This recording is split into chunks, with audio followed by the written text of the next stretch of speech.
Ketika mereka menanyakan ada apa, Pak? Nah ini adalah kesempatan buat kita untuk menjelaskan.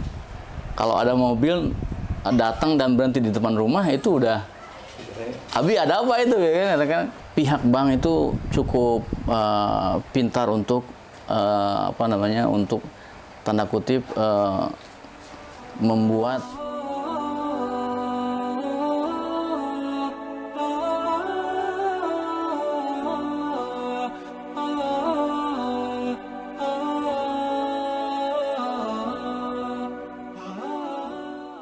jadi pas pertama saya kenal mempelajari lebih jauh tentang KPR Syariah, kemudian Bapak tanya seperti apa.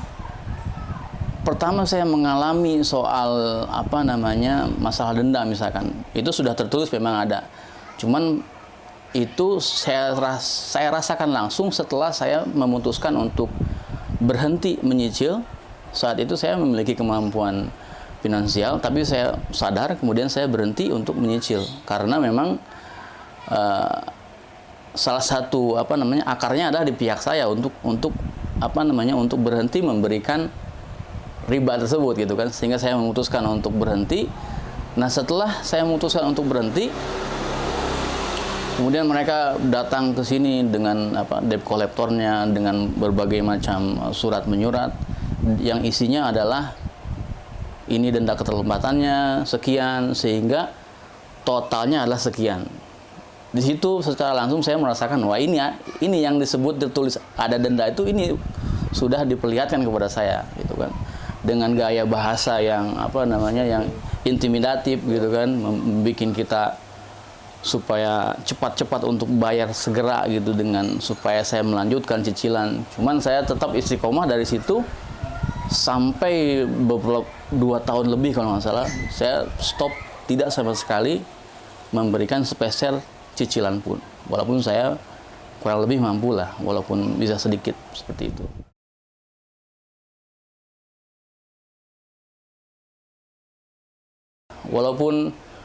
Walaupun idealnya bank syariah juga mengklaim bahwa mereka perjanjian kalau saya ini adalah akad istisna, jadi akad jual beli tempo seperti itu. Walaupun mereka mengklaim ini juga sudah berbasis fatwa MUI, Dewan Syariah Nasional, walaupun rinciannya adalah bisa diperdebatkan lebih mendalam lagi, sebenarnya bertolak belakang dengan fatwa DSN seperti itu.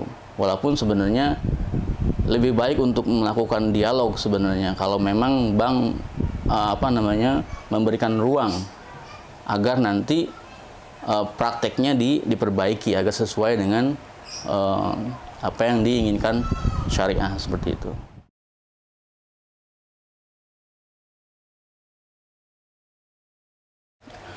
Ya sebenarnya saya rasakan sendiri bahwa ketika saya dulu sebelum saya masuk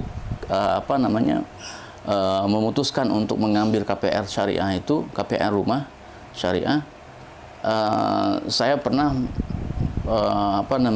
mengambil kartu kredit juga, kartu kredit untuk kepentingan iklan, di Facebook, gitu kan, dengan harus pakai itu ya. Iya, salah satunya dulu ya. Kalau sekarang sih nggak perlu. Oh, bisa ada tanda kutip, ada alternatifnya. Ya, itu lebih ke debit. Jadi kita isi dulu saldonya, baru diambil nanti. Kalau ini kredit. Oh, dulu emang harus pakai sisi. Iya, harus sisi. Okay.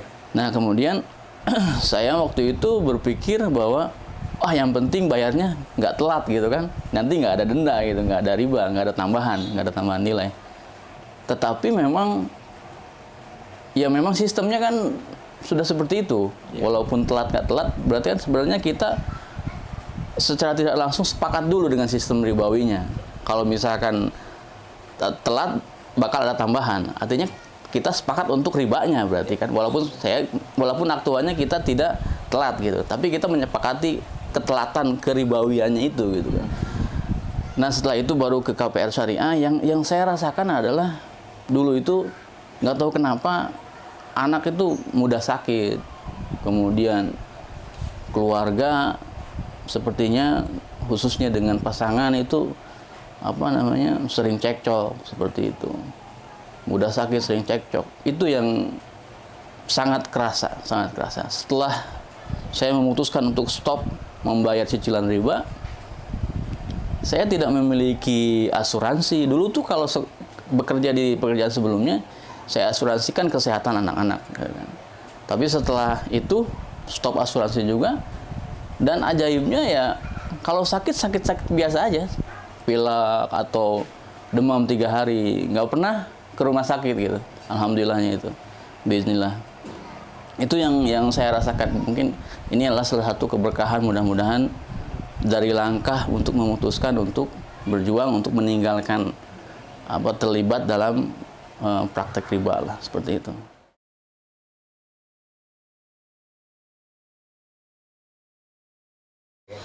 Jadi awalnya misalkan dalam kasus kartu kredit itu istri saya banyak mengingatkan bahwa walaupun tadi saya bilang alasannya adalah nanti juga akan dibayar tepat waktu sehingga menghindari tambahan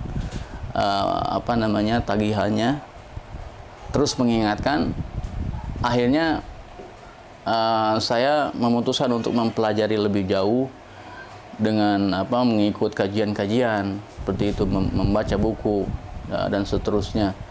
Adapun kalau dibilang apakah ada proses seperti ditampar oleh Allah, mendapatkan ujian karena saya sudah kurang lebih terlibat dalam mengambil atau praktek riba, saya pikir alhamdulillah tidak ada hal yang tanda kutip ekstrim yang Allah berikan kepada saya. Namun mungkin mungkin ujiannya tadi yang saya bilang, masalah anak mudah sakit, kemudian dengan pasangan kadang-kadang sering cekcok begitu kan. Itu yang saya serahkan. Alhamdulillah dengan fadilah mungkin dari Allah Subhanahu wa taala, saya tidak mendapatkan ujian yang begitu ekstrim. Hanya saja yang tadi masalah keluarga yang saya dapatkan. Insya Allah seperti itu mungkin.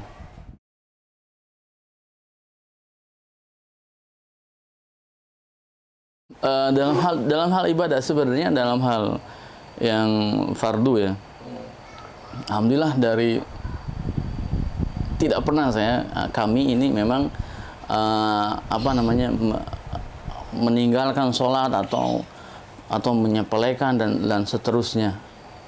Cuman yang salah satu ikhtiar yang kita lakukan adalah berdoa, kemudian minta didoakan oleh orang sholih, oleh orang tua seperti itu. Kemudian juga banyak bersedekah. Jadi dengan wasilah-wasilah ini insya Allah akan menolong kita.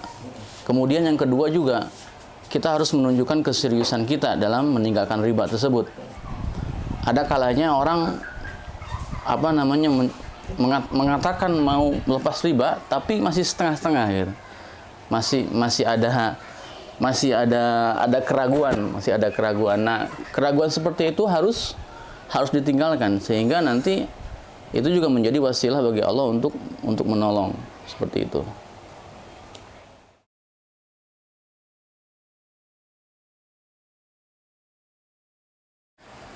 Jadi mungkin dilihat dari secara global ya. Kalau kita melihat dari fatwa Dewan Syariah Nasional MUI, memang ada fatwa tentang KPR ya, tentang KPR, di mana MUI memberikan syarat-syarat tertentu yang sesuai dengan syarat-syarat jual beli murni ya, seperti itu. Tetapi dalam faktanya baik di KPR konvensional atau KPR syariah, apalagi KPR konvensional ya, di KPR syariah saja rincian dari akad jual belinya itu tidak sesuai dengan jual beli murni. Ada yang bikin kita ragu, bikin kita tidak nyaman lah, seperti misalkan 3 pihak yang terlibat, ada developer, ada bank, ada kita dan developer tidak megang barang seperti itu, dan kita DP dan bank tidak pegang barang dan kita DP ke developer seperti itu. Dan juga dalam akadnya adalah disebutkan bahwa kita diberikan pinjaman oleh bank untuk membeli rumah gitu. Jadi banyak yang membuat kita ragu seperti itu. Nah, kedepannya mungkin ya harapan saya sebagai konsumen, mungkin mewakili kaum muslimin di seluruh Indonesia, ya seharusnya bank pemerintah ini, bank syariah ini memperhatikan kenyamanan atau keinginan dari kaum muslimin untuk untuk mendapatkan produk KPR syariah yang benar-benar murni syariah seperti itu. Apa salahnya sih untuk mengakomodasi keinginan kaum muslimin tersebut seperti itu, dengan kemudian mungkin mengikut sertakan para pakar sehingga mereka bisa bisa memodifikasi, memperbaiki praktik dari KPR syariah tersebut seperti itu. Yang kedua, untuk yang memiliki rumah yang mungkin berpikir mungkin KPR syariah itu aman lah, itu mungkin kasusnya seperti saya awal dulu. Saya dulu husnudzon begitu kan, husnudzon bahwa ini murni syariah, tidak ada masalah. Tetapi ketika saya pelajari lebih lanjut, mendengarkan ceramah-ceramah semisal dari Ustadz Dr. Erwandi Tarmizi seperti itu, yang memahami masalah muamalah Islami seperti apa rinciannya, ternyata sama saja seperti itu. Maka kemudian saran saya, kalau memang memiliki uang yang cukup untuk membangun rumah secara beli tanah dulu atau beli kapling dulu setelah tunai seperti itu, mungkin itu pilihan yang terbaik. Atau misalkan ada developer yang dia tidak mengikut sertakan bank, kita bayar langsung kepada developer tersebut dengan jual beli murni dengan syarat-syarat yang sesuai dengan syariah, mungkin juga itu bisa jadi opsi. Kalau misalkan opsi tersebut tidak ada, ya bersabar saja dengan mengontrak misalkan seperti itu.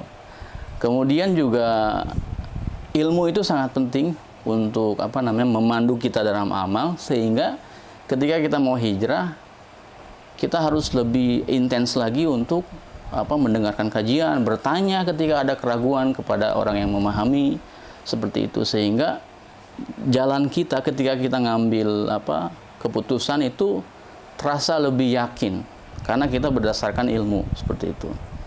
Itu yang mungkin yang dapat saya sampaikan. Demikian.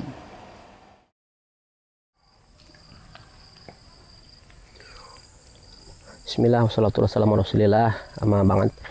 Ya, rekan-rekan intrapreneur ya. Jadi kita akan sering memperbincangkan hal-hal yang berkaitan dengan bagaimana kami selama hampir kurang 4 tahun ini melakukan upaya-upaya advokasi melepas riba atau amr. Ya, jadi pada titik ini kami hanya tinggal meratakan layanannya saja ya. Jadi amr itu artinya perintah. Kita menggunakan kata itu sebagai sebuah, sekaligus juga sebagai sebuah kependekan dari advokasi melepas riba ya, karena memang yang menjadi tujuan utamanya adalah bagaimana kita bisa bebas riba buat teman-teman yang sudah terlanjur. Jadi apa dasarnya? Amr atau perintah ya, perintah Allah. Apa perintahnya? Melepaskan riba ya. Jadi setelah mereview sekian banyak kasus yang kita sudah lalui ya, yang masih dalam proses ataupun yang sudah kita selesaikan, memang saya kira janji Allah berkenaan dengan ya, Allah akan musnahkan riba ya, yamhaqullahu riba ya. Itu sepertinya akan datang dari pintu advokasi ya. Jadi kalau kita bicara lembaga riba yang sudah sedemikian kuat ini ya, jadi dari aspek hukum ya ternyata ya itu lemah gitu ya. Saya katakan lemah, sebetulnya lebih ingin mengungkapkan sebagai sebuah gambaran bahwa kita itu punya hak-hak tidak bayar riba loh. Maka ketika mereka memaksakan diri berbisnis dengan cara mengambil riba, sebetulnya itu semua hanya tinggal nunggu waktu saja untuk hancur ya. Kita bisa lihat lembaga-lembaga riba yang cukup besar juga satu demi satu kita saksikan berjatuhan begitu ya. Terakhir kemarin kabarnya juga dari koperasi yang cukup besar juga tutup gitu ya. Ada beberapa yang memang pada saat yang sama berdekatan mereka bisa dikatakan kolaps bisnisnya. Dan saya kira janji Allah terkait dengan hancurnya atau musnahnya bisnis riba ya, satu demi satu akan kita bisa saksikan gitu ya. Nah, dari sisi kami sebagai lembaga hukum, ya, lembaga bantuan hukum Indonesia tanpa riba, visi yang sudah kami tanamkan sekaligus menjadi sebuah ya tekad yang akan terus kita review. Ya, jadi dari aspek hukum ada hak tidak bayar riba tadi, kemudian juga ada hak ya kalau kita bicara kewajiban membayar hutang tadi, maka tidak ada yang bisa paksa-paksa kita untuk ya katakanlah memenuhi yang menjadi target bisnisnya lembaga riba. Ya, jadi one prestasi atau gagal bayar itu bukan sebuah kejahatan. Ya, selama kita memang secara jujur betul-betul ingin ya menunjukkan kita mau membayar hutangnya. Ya, jadi ribanya haram dibayar, tetapi hutangnya kan harus tetap kita bayarkan. Jadi jangan sampai ya upaya bebas riba terciderai atau terkotori oleh ya orientasi kita yang sangat ya katakan lemah gitu ya dalam hal membayar hutangnya. Terbukti memang kalau kita biarkan mendisiplinkan diri untuk menyisihkan bayar hutang itu ternyata memang susah untuk dilakukan. Ya, karena selalu saja ada ya kebutuhan-kebutuhan yang datang dan akhirnya mengganggu upaya ya terkumpulnya uang itu. Ya, makanya kemudian kita juga buatkan satu skema di mana setiap layanan yang kami berikan juga harus diikuti dengan komitmen atau disiplin menabungnya. Ya, ini kerjasama funding juga dengan beberapa bank syariah. Pada prinsipnya ya bebas riba tadi mengancam kita ya mengancam neraka, tetapi tidak bayar hutangan juga mengancam kita tidak masuk surga. Ya, jadi terus mau kemana tuh? Ya, kita ada di dua ancaman yang kita tidak bisa putus ya sekedar bahwa kita mau bebas riba saja, tidak. Bersama upaya bebas riba itu kita juga harus bersungguh-sungguh ya untuk membayar hutangnya kan. Nah, jadi meratakan layanan ini sudah kita mulai lakukan melalui open house ya. Jadi pekan ini kita kalau untuk Jabodetabek silakan merapat ke Geraha Indonesia Tanpa Riba.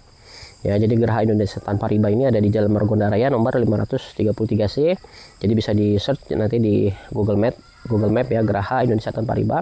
Nah, untuk di luar Jabodetabek silahkan, kami sangat terbuka sekali buat ya siapapun yang memang memiliki pandangan yang sama berkenaan dengan visi kami Indonesia Tanpa Riba. Ayo kita buat juga di daerah teman-teman semua sehingga layanan amar atau advokasi melepas riba bisa dilakukan di semua area ya di seluruh Nusantara, karena visi kita memang Indonesia Tanpa Riba. Ya, jadi untuk Jabodetabek kita akan lakukan secara rutin setiap pekan ya sekurang-kurangnya supaya bisa kita memberikan informasi, memberikan testimoni, memberikan arahan ya berkenaan dengan bagaimana teman-teman yang sudah terlanjur gitu ya. Nanti bersama dengan upaya penyadaran itu ya saya kira sumber-sumber daya juga akan sudah bisa lebih fokus untuk dikelola, sehingga nanti kita follow up kita juga diantaranya dengan advokasi ekonomi kan. Jadi advokasi hukum sudah kita anggap bisa dibilang selesai, tinggal advokasi ekonomi kita berkonsolidasi terhadap ya sumber-sumber daya dan potensi yang kita miliki. Ya, jadi kalau untuk yang luar Jabodetabek bisa hubungi ke nomor 0816 889394 ya, kita memberikan seluruh ya prosedur yang sudah kami lalui dan memang secara ya kasus by kasus sudah memang berhasil menyelesaikan. Ya, pasti bebas riba, pasti mengamankan jaminan. Ya, ayo kita sama-sama untuk Indonesia Tanpa Riba. Allahul musta'an.